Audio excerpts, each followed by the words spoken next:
یہ نبی کریم صلی اللہ علیہ وآلہ وسلم کی دور کی بات ہے۔ مسلمان مکہ سے مدینہ ہجرت کر چکے تھے۔ ان دنوں مدینہ میں ایک یہودی عورت نے ایک بچے کو جنم دیا جو پیدائشی کانا تھا۔ جب وہ کچھ بڑا ہوا تو مسلمانوں کے بچوں کے ساتھ کھیلا کرتا۔ یہ پراسرار بچہ مدینہ اور قرب و جوار کے علاقوں میں مشہور ہونے لگا۔ اس نے اپنے اوپر وحی یا القاء آنے کا دعویٰ کیا اور عجیب و پراسرار باتیں کرنے لگا۔ لہٰذا اس کی ماں رسول اللہ صلی اللہ علیہ وآلہ وسلم کے پاس گئی اور اپنے بیٹے کا سارا حال بتایا۔ اس نے آپ صلی اللہ علیہ وآلہ وسلم سے یہ گزارش کی کہ اس کا معائنہ کرے۔ ایک دن محمد صلی اللہ علیہ وآلہ وسلم اپنے اصحاب کے ساتھ اس بچے کے گھر اس کی کیفیت جاننے کے لیے روانہ ہوئے۔ راستے میں آپ نے بنو مغالہ کے انصار بچوں کے ساتھ اس بچے کو کھیلتے دیکھا۔ اس بچے کا نام صاف ابن سیاد تھا۔ حضور صلی اللہ علیہ وآلہ وسلم حضرت عمر بن خطاب رضی اللہ تعالیٰ عنہ اور کچھ اصحاب کے ساتھ ان بچوں کے پاس گئے۔ وہ بنی مغالہ کے مکانوں کے پیچھے کھیل رہے تھے۔ ابن سیاد ان دنوں بلوغت کے قریب تھا لیکن جوان نہیں ہوا تھا۔ نبی صلی اللہ علیہ وآلہ وسلم اس کے قریب گئے لیکن اسے پتہ نہ چلا۔ آپ نے اس کی کمر پر ایک ضرب ماری اور ابن سیاد سے فرمایا، کیا تو گواہی دیتا ہے کہ میں اللہ کا رسول ہوں؟ ابن سیاد نے آپ کی طرف دیکھ کر کہا، میں گواہی دیتا ہوں کہ آپ اللہ کے رسول ہیں۔ پھر ابن سیاد نے رسول اللہ صلی اللہ علیہ وآلہ وسلم سے کہا، کیا آپ گواہی دیتے ہیں کہ میں اللہ کا رسول ہوں؟ تو آپ نے اسے چھوڑ دیا اور فرمایا، میں اللہ اور اس کے رسولوں پر ایمان لایا۔ پھر نبی صلی اللہ علیہ وآلہ وسلم نے اس سے پوچھا، تو کیا دیکھتا ہے؟ ابن سیاد نے کہا، میں سمندر پر عرش دیکھتا ہوں۔ آپ نے فرمایا، وہ ابلیس کا عرش ہے۔ ابن سیاد نے کہا، میرے پاس سچی اور جھوٹی خبریں آتی ہے۔ رسول اللہ صلی اللہ علیہ وآلہ وسلم نے کہا، پھر تو تیرا معاملہ الٹ پلٹ ہو گیا۔ پھر آپ نے فرمایا، میں نے تمہارے لیے ایک چھپانے والی چیز چھپائی ہے۔ دراصل نبی صلی اللہ علیہ وآلہ وسلم نے اپنے دل میں لفظ دخان سوچی تھی۔ ابن سیاد کہنے لگا، وہ ادخ ہے۔ اس پر آپ نے کہا، ذلیل ہو جا، تیری قدرت بڑھ نہیں سکتی۔ حضرت عمر نے کہا، اگر آپ مجھے اجازت دے تو میں اس کی گردن اڑا دوں۔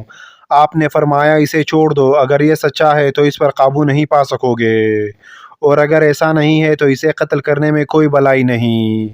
ابن سیاد کی پراسرار شخصیت اور اس کی ساحرانہ باتوں کے متعلق ایک مشہور روایت ہے کہ ایک مرتبہ نبی صلی اللہ علیہ وآلہ وسلم اور حضرت ابی ابن کعب ایک کھجور کے باغ میں گئے جہاں ابن سیاد موجود تھا۔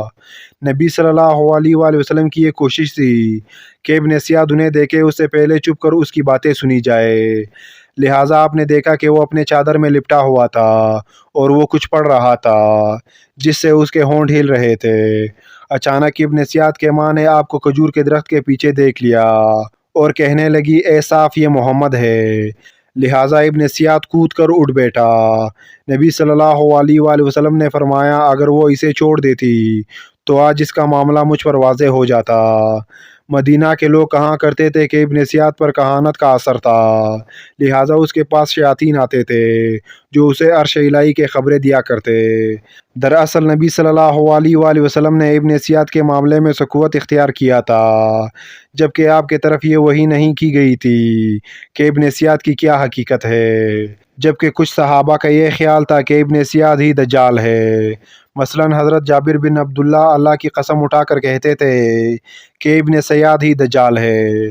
حضرت عمر رضی اللہ تعالیٰ عنہ حضور صلی اللہ علیہ وآلہ وسلم کے سامنے ابن سیاد کو دجال کہا کرتے تھے، لیکن آپ نہ ہی اس بات کا اقرار کیا کرتے اور نہ ہی انکار۔ دانشی کتابوں میں ابن سیاد کے متعلق یہ بھی آتا ہے کہ ابن سیاد اور اس کی ماں نے بعد میں اسلام قبول کر لیا تھا، اور ابن سیاد لوگوں سے کہا کرتا تھا کہ وہ دجال نہیں ہے، لیکن اس کے باوجود لوگ ابن سیاد کے متعلق شک میں رہا کرتے تھے کیونکہ وہ ہمیشہ عجیب و غریب باتیں کیا کرتا تھا۔ لہٰذا حضرت ابو سعید خدری رضی اللہ تعالیٰ عنہ بیان کرتے ہیں کہ ہم حج یا عمرہ کے لیے نکلے تو ہمارے ساتھ ابن سیاد بھی تھا۔ ہم نے ایک جگہ آرام کرنے کے لیے پڑاؤ ڈالا تو ہمارے قافلے میں موجود لوگ بکھر گئے، مگر میں اور ابن سیاد ایک جگہ باقی رہ گئے۔ مجھے ابن سیاد کو دیکھ کر بہت خوف محسوس ہوئی کیونکہ اس کے بارے میں لوگ بہت سی باتیں کیا کرتے تھے۔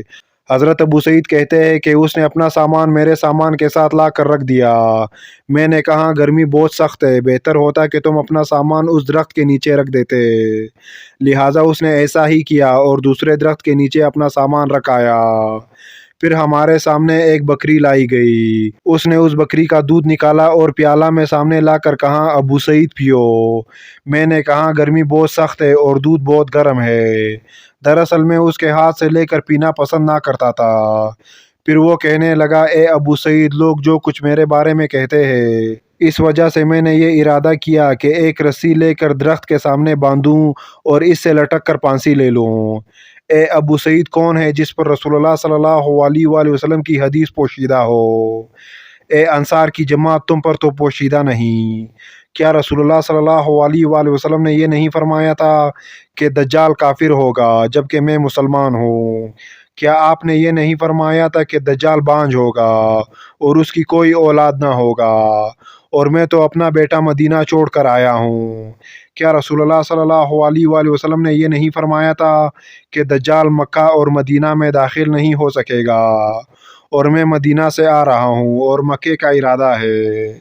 حضرت ابو سعید کہتے ہیں کہ قریب تھا کہ میں اس کے باتوں میں آ جاتا اور اس پر یقین کر لیتا، مگر وہ کہنے لگا اللہ کی قسم میں دجال کو جانتا ہوں اور اس کی پیدائش کو بھی، اور وہ اس وقت کہاں ہے اس کا بھی مجھے علم ہے۔ حضرت ابو سعید نے کہا ساری عمر تیری تباہی ہو۔ مورخین نے لکھا ہے کہ ابن سیاد یزید کے دور تک مدینہ میں تھا، اور جب واقعہ ہرا ہوا تو اس دن کہیں غائب ہو گیا اور پھر کبھی کسی کو نظر نہ آیا۔ علماء کا بھی ابن سیاد کی شخصیت کے متعلق مختلف رائے ہے۔ علماء و محدثین کے ایک جماعت کے نزدیک ابن سیاد مسلمان تھا اور مدینہ میں ہی مرا۔ جب اس کا نماز جنازہ پڑھایا گیا تو اس کا چہرہ کھول کر لوگوں کو دکھایا گیا تاکہ بات واضح ہو جائے۔ ابن سیاد نے جہاد بھی کیا تھا اور حج بھی، اور مسلمانوں کے درمیان زندگی گزاری، لیکن وہ خود ایسی باتیں کیا کرتا تھا کہ لوگ اس پر شک کرتے تھے۔ بعض علماء نے لکھا ہے کہ نبی صلی اللہ علیہ وآلہ وسلم نے اس امت میں جن 30 دجالوں کی آنے کی خبر دی ہے جو قیامت سے قبل ظاہر ہوں گے، ابن سیاد ان دجالوں میں سے ایک ہے، لیکن وہ دجال اکبر نہیں ہے جو قیامت کے قریب نکلے گا۔ یہ قول سب سے راجح اور معقول مانی جاتی ہے۔